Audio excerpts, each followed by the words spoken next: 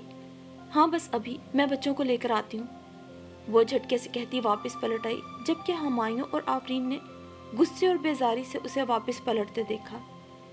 سارے راستے وہ پتھر کا بت بنی رہی۔ اس کے چہرے پہ چھائی سنجیدگی ہمایوں کی بے تکی باتوں پر بھی نہ ٹوٹی تھی۔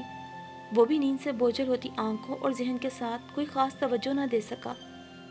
گھر آ کر اس نے عاصم کو کال کر کے ساری بات بتائی تھی۔ اب اسے پکا یقین تھا کہ عاصم ہمایوں کی خوب خبر لے گا، آئندہ سے وہ ان کے گھر بھی نہیں جائے گی۔ غصے اور اشتعال کی لہر اسے اپنے وجود میں اٹھتی محسوس ہوئی۔ دوسرے دن عاصم نے اسے کال کی تھی۔ ندا بچوں کو لے کر اپنے گھر چلی جاؤ، تمہیں میں طلاق کے کاغذات بھجوا دوں گا، بچوں کا خرچہ ملتا رہے گا۔ کیا؟ وہ چیخ پڑی۔ عاصم تمہارا دماغ درست ہے؟ کیا کہہ رہے ہو تم؟ میں جو کہہ رہا ہوں وہ کرو، میں مزید تم سے بات نہیں کرنا چاہتا۔ اس نے اپنی سنا کے فون منقطع کر دیا جبکہ وہ وہیں صوفے پہ چیخیں مار مار کے رونے لگی۔ مما مما کیا ہوا؟ بچے بھی پریشان ہو گئے۔ اس کے موبائل پر اب ہمایوں کی کال آ رہی تھی۔ تم نے میرے لیے جو زہر اتارنا تھا نا اپنے خامن کے دل میں نے بھی جوابی کارروائی کر دی، کہو کیسی لگی؟ تمہارے گفٹس، تمہاری ادائیں، میں نے ایک ایک لفظ عاصم کو بتایا ہے۔ میرے ساتھ آفرین نے بھی اس بات کی گواہی دی ہے۔ آفرین اور عاصم میں صرف اتنا فرق ہے کہ آفرین میری بات پہ اندھا اعتماد کرتی ہے اور عاصم کو شاید ہی تم پر یقین آئے۔ میں نے تو عاصم کو بتا دیا تھا کہ یار خود دل لگی کرنے والی خاتون ہے ماشاءاللہ سے تمہاری بیگم صاحبہ، تم اپنی بکواس بند کرو، وہ پوری قوت سے چیخ کر بولی۔ بلا وجہ کی فضول تعریفیں کر کر کے تم دونوں میاں بیوی میرے پیسے بٹورتے رہے۔ ہاں تو تمہیں بھی تو ہر وقت اپنے حسن کے لیے ستائش کی ضرورت پڑی رہتی تھی، ہر وقت فلمی اداکاراؤں کی طرح بنی سنوری اپنی نمائش کروانے ہمارے یہاں چلی آتی۔ دنیا کا کوئی اندھا مرد ہی ہوگا جس کے سامنے عورت خود دل ربا دل نشیب بن بن کر آئے اور وہ تعریف و توصیف کے ٹوکرے نہ برسائے۔ تمہاری جیسی عورتیں اگر شادی سے پہلے گھروں سے بھاگ کے شادی کرتی ہیں تو شادی کے بعد بھی انہیں دل لگی کرنے کے لیے کوئی نہ کوئی چاہیے ہوتا ہے۔ وہ مزید پتہ نہیں کیا کچھ بکتا رہا جبکہ ندا وہیں سن کی سن رہ گئی۔ اسے یہ دل لگی مہنگی پڑی تھی۔ عاصم کے چلے جانے کے بعد کچھ سال اس نے جس طرح گزارے تھے باقی کے بھی اسی طرح گزار دیتی۔ اس نے دل کا کہا ضرور مانا تھا مگر وہ بے وفا بھی نہ تھی۔ بے وفائی کی اصطلاح بھی اس کی نظر میں خوب تھی۔ وہ تو صرف وقت کو خوشگوار کرنے کے لیے وقت گزاری کر رہی تھی۔ وہ کون سا ہمایوں یا ہمایوں جیسے مردوں کے ساتھ بھاگنے کی تیاری کر رہی تھی؟ مگر خبیث انسان نے اس کی بیٹی کو ہی، وہ جتنا سوچتی اتنا ہی دماغ اسے پھٹتا ہوا محسوس ہوتا۔ پھر وہ بچوں کے ساتھ اپنے گھر آ گئی تھی، وہ گھر جسے اس نے ہمایوں کے لیے نہیں عاصم کے لیے چھوڑا تھا، مگر ہمایوں کے ساتھ سکینڈلائز ہو گئی تھی۔ گھر میں اس کا استقبال کون سا اچھا ہوا تھا، زندگی جہنم بن گئی تھی۔ بھابھیوں کا ماں کا سب کا رویہ بدل گیا۔ وہ ندا عاصم جو 5000 سے کم کا سوٹ بھی زیب تن کرنا پسند نہ کرتی تھی، اب کوڑی کوڑی پائی پائی کی محتاج ہو گئی تھی۔ تعلیم بھی بسیفے مقامی اسکول میں آیا گیری کرنے لگی، کلاسز کی صفائی اور بچوں کی دیکھ بھال، پھر بس رونا دھونا، تان و تشنی۔ اسے سمجھ نہ آتی ذرا سی غلطی کی اتنی بڑی سزا۔ اس نے اپنی فرسٹریشن ٹیچر طلعت کے سامنے نکالی تھی جو اپنے اخلاق اور کردار میں سب سے منفرد تھی۔ ندا بے شک تم گھر سے بھاگی نہیں، تم عاصم کے ترغیب دلانے پر ایک سوچی سمجھی اسکیم کے تحت اتنا بڑا قدم اٹھانے پہ مجبور ہو گئی، مگر تم نے اپنا اعتبار تبھی کھو دیا جب تم نے یہ سب کرنے کا ارادہ کیا۔ بے اعتبار شخص کو چاہیے پھر عمر بھر اعتبار کے کچے دھاگے کو مضبوط کرنے کی کوشش کرے، ورنہ ہلکی سی ضرب پر بھی ٹوٹ جاتا ہے۔ مگر تم نے غلطی پہ غلطی کی۔ تمہیں ہمایوں کی تعریف کی ضرورت ہی نہیں محسوس کرنی چاہیے تھی۔ دل لگی کیا ہوتی ہے؟ بدکاری کی طرف بڑھایا جانے والا پہلا قدم، اور اگر پہلا قدم ہی برے راستے پہ پڑ جائے تو ساری منزل کا گناہ لکھا جاتا ہے۔ بے شک اس نے ربی کے ساتھ یہ سب کیا، مگر تمہارے اعتبار کا دھاگا ٹوٹ گیا۔ ساری بات اس نے تمہیں پہ الٹ ڈالی۔ اب تم ربی کی عاصم سے بات کرواؤ اور اللہ کے حضور گڑ گڑا کے معافی مانگو۔ اللہ ہی عاصم کا ذہن بدل دے تو بدل دے، ورنہ زندگی بڑی طویل بھی ہو سکتی ہے اور تمہاری مشکلات میں اضافہ بھی۔ مس طلعت نے نرمی سے اسے سمجھایا۔ اس نے دسمبر کی اس گیلی رات میں رب کے حضور رو رو کے گڑ گڑا کے معافی طلب کی تھی۔ ربی نے اپنے باپ کو فون کیا اور ساری بات تفصیلاً سمجھائی۔ اللہ کی مہربانی سے وہ اگلی فلائٹ سے پاکستان آیا تھا، ہمیشہ کے لیے اپنے بچوں اور بیوی کو گھر لے جانے کے لیے۔ سب بھلائے، کنواری لڑکی جب غلطی کرے تو دنیا پھر بھی کبھی نہ کبھی معاف کر دیتی ہے، مگر شادی شدہ عورت ایسا کر بیٹھے تو معافی کی گنجائش بالکل نہیں نکلتی۔ عزت سے بڑھ کے کچھ نہیں بیٹی، اب سنبھل جاؤ، ربی اب جوان ہو رہی ہے۔ اماں نے آتے سمے اس کے کان میں نصیحت کی تھی، جسے اس نے آنکھ سے لڑکتے آنسوؤں کے ساتھ پلو سے باندھ لیا تھا۔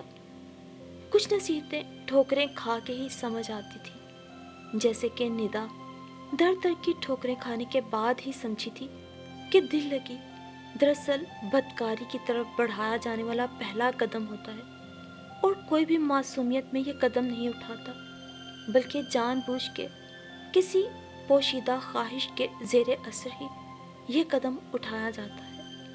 اور یہ بھی کہ بعض غلطیاں نہیں ہوتی، ان پہ معافی بھی نہیں ہوتی، بلکہ پھر عمر بھر انسان ان گناہوں کا توق اپنے گلے میں پہنے ذلت بھری زندگی گزارنے پہ مجبور ہوتا ہے۔